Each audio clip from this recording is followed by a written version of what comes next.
My ungrateful ex texted after graduation. Thanks for paying my tuition. My new rich man thinks you're pathetic. I replied, you're welcome. Then I called in all the money she owed me. Now she's working 3 jobs to pay me back and begging to lower the payments. Hey everyone! Before we jump into today's video, I need your help. We've noticed the channel is losing some traction, and subscribing is one of the best ways you can support us. It's quick, free, and it helps us keep bringing you awesome content. Your support means the world. Let's keep this channel growing together. Thanks so much. Now let's start the video. Hey Reddit. My fiance dumped me right after she graduated, 1 month before the wedding. I'd paid her tuition, thinking I was investing in her, and we were building a future. She thought she was being slick, flexing her betrayal. Too bad I had receipts. Now she's stuck paying back every cent. Here's how it went down. I'm 33 male, generally a low-drama guy. Own a plumbing business, decent condo in a middle-class neighborhood, regular life. Nothing fancy, but I'm comfortable and financially stable. I've always been methodical about money. Budgeting, investments, emergency funds. My dad taught me early, track every dollar or watch them all disappear. Solid advice that served me well. When my fiancée Megan, 29 female, got into pharmacy school 6 years into our relationship, we had just gotten engaged at the time, we both saw it as our big break. Wedding planned for 1 month after graduation, honeymoon deposits paid for Cabo, future mapped out with a 3-bedroom house in the suburbs. Then reality hit. PharmD program costs were insane. $34,000 per year for 4 years, plus books, fees, and living expenses. Her scholarships covered maybe 15%, despite her parents constantly name-dropping their connections and status in the medical community. Truth was, they were barely making ends meet themselves, but were obsessed with appearances and social climbing. Her dad drove a leased car he couldn't afford, and her mom was constantly just about to land some big real estate deal that never materialized. They lived in a house that was mortgaged to the hilt, threw lavish dinner parties with expensive catering, then quietly ate ramen for the next 2 weeks to recover financially. Complete financial disaster masked by designer clothes and social media posts. I stepped up. My plumbing business plus weekend emergency calls meant I could cover most of her expenses. 60-hour weeks for me, sometimes 70 when big commercial jobs came in. I'd wake up at 4:30 a.m., be on site by 6, work until 6 p.m., then take emergency calls until midnight some days. The money was good, but the grind was brutal. She called it our future investment when asking for money, and I tracked every transfer like the spreadsheet guy I am. This wasn't charity. Megan constantly texted things like, first big pharmacy check, paying you back every dollar with interest, then upgrading our wedding venue. I saved those texts. Not from distrust, but because I'm meticulous with money. Always have been. I still remember the night I made the decision to cash out my IRA to cover her 3rd-year tuition. $26,000 plus the early withdrawal penalty. We were sitting on my balcony, and she was crying about potentially having to drop out. I can't ask you to do that, she said, while very clearly asking me to do exactly that. It's an investment in us, I told her. Just remember this when you're making the big bucks. I'll pay back every cent with interest, she promised, suddenly brightening. Pharmacists at Metropolitan Hospital start at $120,000. We'll be set. 2 days later, the money was in her tuition account. I skipped my buddy's destination wedding in Cancun that same month. Couldn't afford both. When Megan asked why I wasn't going, I just said I had deadlines.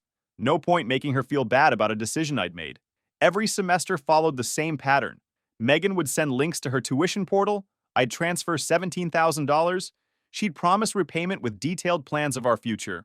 4 years of this. About $78,000 total. Countless 70-hour weeks for me. 0 vacations. Endless, sorry, can't make it, got an emergency call. Meanwhile, her Instagram was full of study breaks at upscale restaurants with her pharmacy school friends, weekend trips to her parents' vacation home, and posts about how self-care is essential during school. Funny how her self-care always involves spending money, while mine involved making it. My best friend Ronnie saw through it early. We were shooting pool at our usual bar when he finally said what I didn't want to hear. Dude, you realize you've spent more on her school than your truck, condo down payment, and retirement combined, he said, lining up a shot. Meanwhile, she's posting Instagram stories from weekend trips with her pharmacy girls. It's an investment, I insisted. Once she's licensed, we're set. Ronnie sank the 8-ball and looked at me dead on. Just saying, I've never seen her post about how great you are for funding her future. Lot of posts about those Tiffany earrings her parents got her, though. I brushed him off. Ronnie's always been cynical. Divorced parents, 3 failed engagements, and a job as a divorce attorney that only reinforced his views on relationships. The guy literally makes his living from failed marriages, so of course he sees red flags everywhere. Still, his comment stuck with me. Just keep the receipts, he said, ordering another round. And maybe stop turning down emergency calls to go to her family dinners when they still treat you like the help. I rolled my eyes but followed his advice on the receipts. The emergency calls thing too, eventually. Dom, my business partner, noticed the hours I was putting in. We'd started the plumbing company right out of trade school, built it from nothing to 15 employees and a solid reputation in our city. He knew something was off when I missed our quarterly business planning session, first time in 7 years. Everything okay with you and Megan? Haven't seen her at our company barbecues lately, he asked, leaning against our service van while we waited for parts. She's busy with rotations, I explained. Final year is intense. Dom nodded, but I caught the look. He'd been through something similar with his ex. Just make sure you're taking care of yourself too, man. Business is booming, but you look like shit. When's the last time you slept more than 5 hours? I couldn't remember. Between emergency calls, regular jobs, and driving to Megan's campus to bring her dinner during late study sessions, sleep had become optional. But we were so close to the finish line. 4 years of investment was about to pay off. Just a few more months of grinding, then she'd graduate, we'd get married, and life would finally start. I should have seen the warning signs. Megan stopped talking about our future around year 3, stopped mentioning repayment plans, started referring to my career instead of our investment, began spending more time with her pharmacy school friends and less with me. But I chalked it up to the stress of her final rotations and board prep. I was too busy working to notice she was pulling away. 1 month before graduation, 5 weeks before our wedding, Megan hit me with the "I need space to focus on finals and boards" talk, said she needed to temporarily move back to her parents' place. Made sense, I guess. Pharmacy boards are brutal. I helped move some of her things, told myself this was temporary, even ordered a study gift basket to be delivered to her parents' house. $200 worth of high-end snacks, energy drinks, and a new set of highlighters in her favorite colors. The note read, "You've got this. Home stretch." Then came the text that changed everything. 3 days after graduation, "Hey, just wanted to say thanks for paying my PharmD tuition. My new man Tony thinks you're pathetic for investing in a woman clearly out of your league. Thanks for the free education. Enjoy your sad little life, LOL." I stared at my phone feeling like I'd been hit by a truck. The winky emoji. The LOL. The clearly out of your league comment. She wasn't just dumping me a month before our wedding. She was mocking me for financing her entire professional future. I checked her Instagram. There she was, arms wrapped around some guy in a tailored suit, standing in front of what looked like a luxury high-rise. Caption: "Upgrade complete Verbacher PharmD Verbat blessed Rocher moving up." My first instinct was to drive to her parents' house. My second, calmer thought was strategy. I've never been the type to lose my cool. Not when a contractor tried to screw us on a major job. Not when a client refused to pay a $20,000 invoice. Not even when my truck was stolen last year. I take my time, assess the situation, and execute a plan. I typed, "You're welcome." Then I started cataloging my records. Instead of losing it, I spent a full weekend gathering evidence. Bank transfers to Megan labeled PharmD tuition, cashier's checks to her university, screenshots of text exchanges discussing the loan arrangement, email threads about repayment plans. The total?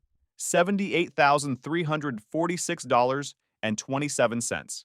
Every cent accounted for. I created a spreadsheet tracking each payment, with dates, confirmation numbers, and corresponding promises from Megan.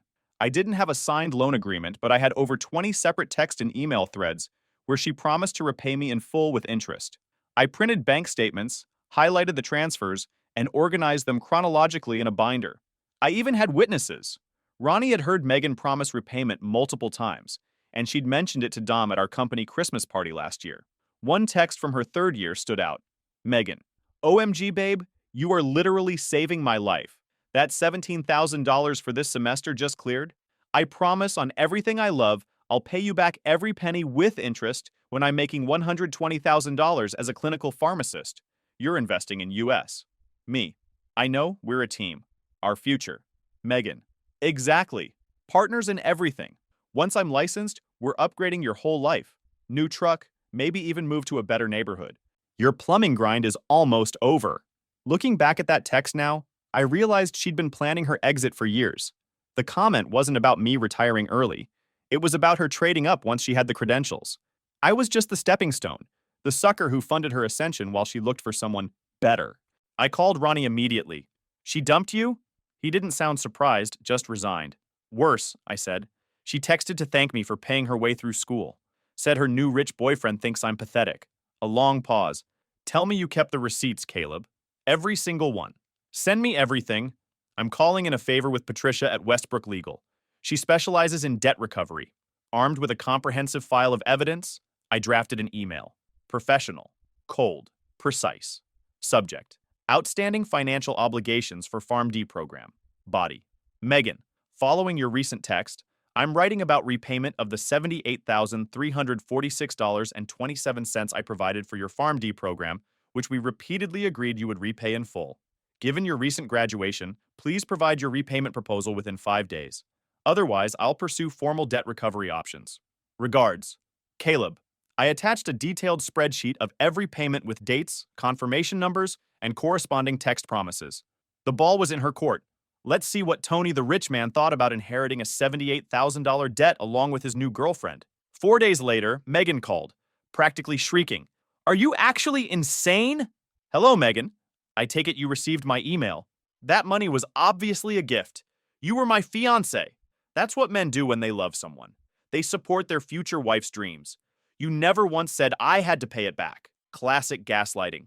This from the woman who had literally texted me, I'll pay you back every penny with interest at least 24 times over 4 years.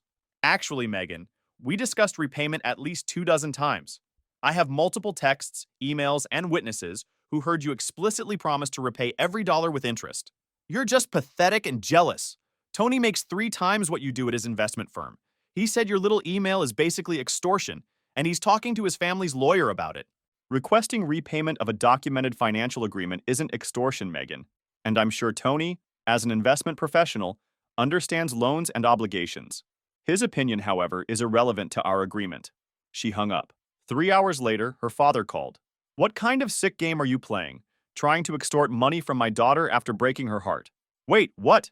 Mr. Wilson, I provided Megan substantial financial support under an explicit agreement she would repay it. And I didn't break anyone's heart. She ended our engagement via text 3 days after graduation. That's not what she told us. Regardless, Tony comes from an excellent family with significant resources. They don't need your working class money. Drop this vindictive crusade immediately. He hung up before I could respond. It sounded like they were banking heavily on Tony's wealth, perhaps more than he was aware of. It was like entering the Twilight Zone. According to Megan and her family, I was now the villain, the jealous ex trying to extort money from an innocent woman. Unbelievable. Then a series of Instagram DMs from Megan's cousin, Heather. Wow. Real small man energy trying to ruin Megan's life because she finally found someone worthy of her. So desperate and creepy. Tony's family has connections that can end you. The alternate reality they were living in was staggering. Megan then emailed, Fine, I'll give you $5,000 to go away. One-time offer, take it or leave it. I'm being extremely generous considering you offered to help me through school. $5,000 on a $78,000 debt? Delusional. That's like offering to pay off your mortgage with a Starbucks gift card. The next day, my phone rang. Unknown number. Is this the guy who used to date Megan? A male voice, dripping with practiced condescension. Who's asking? Tony. Look, I understand you're upset about Megan choosing me, but this sad attempt at extorting money from her is just pitiful. Interesting perspective. My family manages 9 figures. I drive something that costs more than your yearly paycheck. So you're calling to pay her debt then? I kept my voice neutral. There was a pause. What? No, that's not. I'm telling you to back off. As a courtesy. A courtesy that doesn't actually solve the problem. Got it. Look. His voice lowered, suddenly less certain. Megan's having a hard time with this. She's mentioned some things about the amount. $78,000. Every penny documented, I supplied. Plus interest. Jesus Christ. I heard him exhale. That's ridiculous. No way she owes. I have documentation for every dollar. Texts, emails, witnesses. Would you like me to send you the file? Maybe you could review it, given your financial expertise. Silence. Or you could pay it, I continued, since you just mentioned your family portfolio. That's not my responsibility, he snapped. Facade completely gone. I'm not covering her ex's bullshit claims. So you're calling to... What exactly? Flex your wealth while simultaneously refusing to use it? Very helpful, Tony. Listen, you little... No, you listen. I have a documented agreement with Megan. Your family's portfolio is irrelevant unless you're putting it behind her. If you'd like to pay her debt, I'll send wiring instructions. Otherwise, we have nothing to discuss. You think you're so fucking clever, he hissed. You have no idea who you're dealing with. Actually, I think I do. Exactly what I expected. I hung up. The call confirmed everything. Tony talked big but wasn't about to drop $78,000 on Megan's pre-relationship debt. His carefully constructed image had cracked in under 2 minutes. All show, no substance. The kind of guy who brags about his daddy's money, but mysteriously can't pick up the check when it arrives. I forwarded Megan's email to Ronnie, who replied within minutes. They think you're bluffing. Rich people always think the rules don't apply to them. Time to show your cards. I responded to Megan.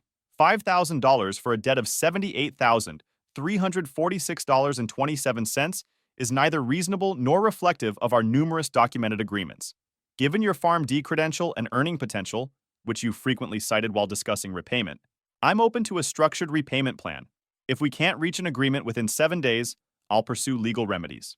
This may include actions affecting your credit score and potentially trigger a character and fitness review. The pharmacy board review point was something Ronnie discovered. Character and fitness reviews are standard for professionals handling controlled substances. Financial impropriety, especially breaking explicit financial agreements, can trigger investigations. Not that I wanted to harm her career, but she needed to understand the potential consequences of her actions. I researched further and found a recent case. An RE application of Jessica Torres, where the state pharmacy board had delayed a new graduate's license for 6 months pending review of financial misconduct allegations. I attached the case summary to my email. 7 business days passed. Nothing from Megan. Instead, I received a certified letter from Blackwell, Richardson and Associates, attorneys at law. Pure intimidation tactics. Claims that my baseless allegations, gifts freely given, and harassment constituted malicious interference with career prospects. They demanded I cease all communication or face significant legal consequences. Ronnie laughed when I showed him. They hired the expensive, threatening letterhead guy. Classic move when you're full of it, but want to scare someone off. I took their letter and my evidence file to Patricia, a debt recovery specialist recommended by a colleague. She reviewed everything thoroughly, spent 2 hours going through my documentation, occasionally nodding or making notes. Your documentation is impeccable, she said. Their letter is primarily intimidation with minimal substance. Their threats against you are largely unenforceable. She drafted a formal demand letter. It gave Megan 21 days to pay in full or agree to a reasonable repayment plan. Otherwise, civil proceedings would commence. The letter was direct, citing specific legal precedents and outlining the strength of my position. No bluffing, no intimidation, just cold, hard facts. 3 days after the letter was delivered, I got a call from my business phone service. My stomach dropped when I saw the number. "Can you come to the office?" asked Janet, who handles our customer service. When I arrived, she looked uncomfortable. "We've received a complaint about you using business resources to harass a former partner." "What?" She slid a printout across the desk. Emails from my work account to Megan. But they were edited, with key parts about repayment removed to make it look like I was just angry about being dumped. "These have been altered," I said immediately. "I have the originals and can prove it." Janet looked relieved. I suspected something was off. The complaint came from someone who doesn't even use our services. A Mr. Wilson? He's demanding we terminate your business license for harassment conducted during business hours. I showed Janet the complete email thread from my personal account, the documented payment history, and Megan's original text. "Jesus," she muttered. "They're really trying to get you shut down over this?" "Apparently. Well, this complaint is dismissed. And I'd suggest keeping all correspondence with these people. They seem problematic." That night, I told Ronnie about the complaint. "They're getting desperate," he said, taking a swig of his soda. "They tried intimidation, then bribery. Now they're trying to mess with your livelihood. What's next, claiming you were abusive?" His words turned out to be prophetic. The next day, I received an email from one of our major commercial clients, a property management company that used our services exclusively for 15 buildings. "We've received concerning information about potential legal issues involving your company. Can you please clarify the situation regarding harassment allegations?" Someone had reached out to my clients. This was crossing a line. I immediately called the property manager, explained the situation truthfully, and offered to show him the documentation. He sighed. "Look, I figured it was BS.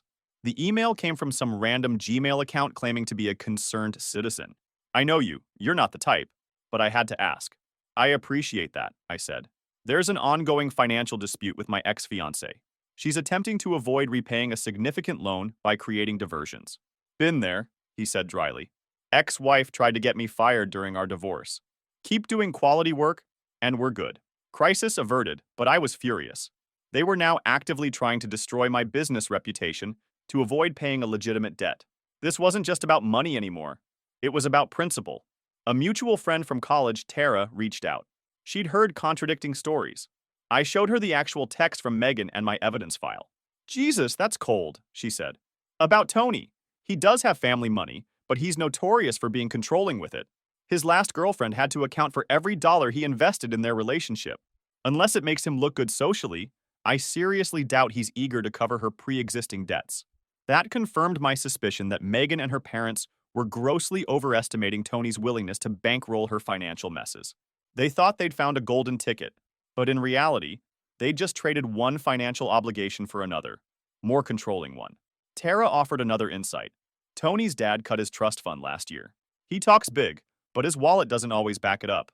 After my lawyer's letter arrived, I received an email from a different attorney, Jennifer Sanderson at Greystone Legal Partners. This one had a different tone.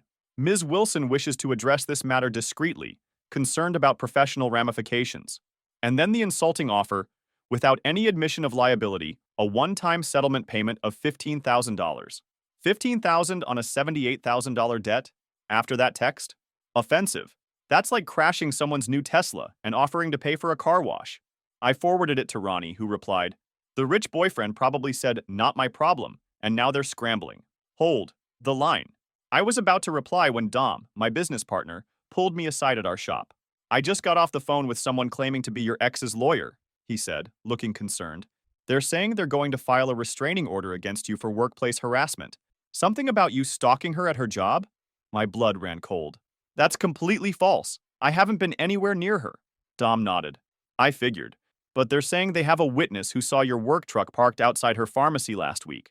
They're threatening to contact our clients about having an unstable plumber on projects. I was in Denver last week for the plumbing convention. The whole crew saw me there." "Good. I've got your back on this, but document everything with these people. They're playing dirty." That night, I met Ronnie at our usual bar. I was beyond angry. "They're trying to destroy my reputation," I said, my voice shaking slightly. "False business complaints, fake stalking allegations. What the hell?" Ronnie set down his drink. "They're trying to make defending yourself more trouble than it's worth. Classic abuser tactic, DARVO. They know they're wrong, so they're trying to make you the villain. I just wanted what's mine. And that's exactly what you're going to get," Ronnie said firmly. "This just proves they know they'll lose in court. They wouldn't be fighting this dirty otherwise." I replied to Ms. Sanderson, "Your client's offer of $15,000 against a $78,346.27 debt is rejected. Ms. Wilson's current anxiety stems from her decision to renege on clearly established financial commitments, followed by her taunting message. Additionally, I'm aware of false complaints made to my business and fabricated stalking allegations. These constitute defamation and potential criminal false reporting. My terms haven't changed. Full amount, interest, 21 days. Otherwise, I'll file a civil claim and report all false allegations to appropriate authorities. Attaching proof of my Denver trip, including hotel receipts, convention badge photos, and multiple witnesses who could verify my whereabouts. Let them try to claim I was stalking her while physically in another state." A week before the 21-day deadline expired, I received an email from Jennifer. After further consideration, Ms. Wilson proposes a structured settlement of $45,000 to be paid over 6 years without interest. This represents a substantial portion of the claimed amount and offers a reasonable resolution to avoid protracted legal proceedings for both parties. From "it was a gift" to "here's $45,000. Progress, but still significantly short, no interest despite explicit promises, and a 6-year term was unacceptable. I consulted Patricia. Her assessment: they know they're in a weak position. The increment from $15,000 to $45,000 in 1 week tells me they're expecting to pay the full amount eventually. Stand firm. I replied to Ms. Sanderson, "The offer is insufficient. My position is non-negotiable. Full principal, $78,346.27. Standard interest, market rate, 36-month maximum repayment, acceleration clause for missed payments. These terms align with Ms. Wilson's own commitments. I've now documented multiple attempts to harm my business and reputation through false claims. Any further such actions will be addressed in court. You have 5 business days to accept these terms. 5 tense days. Complete silence. I prepared court filings with Patricia. We were ready to file the moment the deadline passed. At 4:52 p.m. on the final day, an email arrived. Following consultation with our client, we conditionally accept the core terms. Principal, $78,346.27. Interest, fixed 5% from graduation date. Repayment period, 36 months.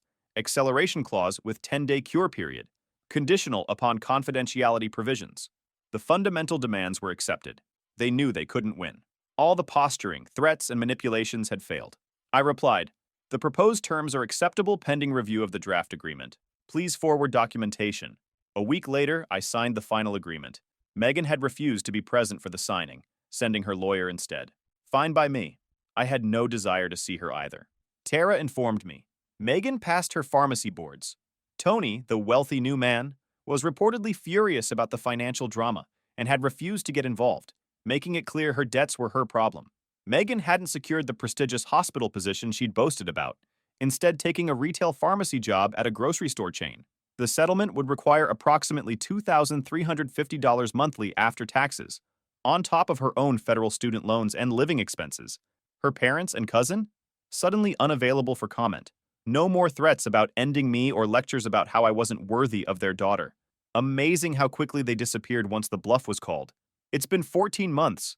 The settlement agreement is legally binding. $78,346.27 principal, 5% fixed interest, 36 months, $2,350 monthly payment. Megan has made every payment. 14 down, 22 to go, always exactly on the final day before default. My plumbing business has expanded to a second location. We expanded fast, added new vans, hired techs, and picked up a retiring firm's clients. I even took my first real vacation in 5 years. 2 weeks in Hawaii, completely off-grid. No emergency calls, no spreadsheets, just beaches and hiking trails. I've restored my retirement accounts, made some solid investments in rental properties, and even started a small side business handling commercial property maintenance contracts. Turns out I didn't need Megan's pharmacy salary to build a successful future. I just needed to stop bankrolling someone else's. What about Megan? According to Tara, Tony left her 3 months after the settlement was signed. His parting comment at a mutual friend's dinner party: "I'm not interested in subsidizing someone else's financial train wreck." So much for her meal ticket. Her career? Retail pharmacy at a suburban grocery chain?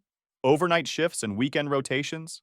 Not the clinical hospital position with 6-figure guaranteed advancement she'd planned on. Now she lives in a 1-bedroom apartment with a roommate. Her parents, who once pretended to have connections despite barely making rent themselves, quietly cut ties once Tony bailed and the lawsuit landed. Then, just when I thought it was over, things took an unexpected turn. About 5 months into the payment plan, I noticed small things. A missed call at 2 a.m. from a blocked number. No voicemail. Then another the next night.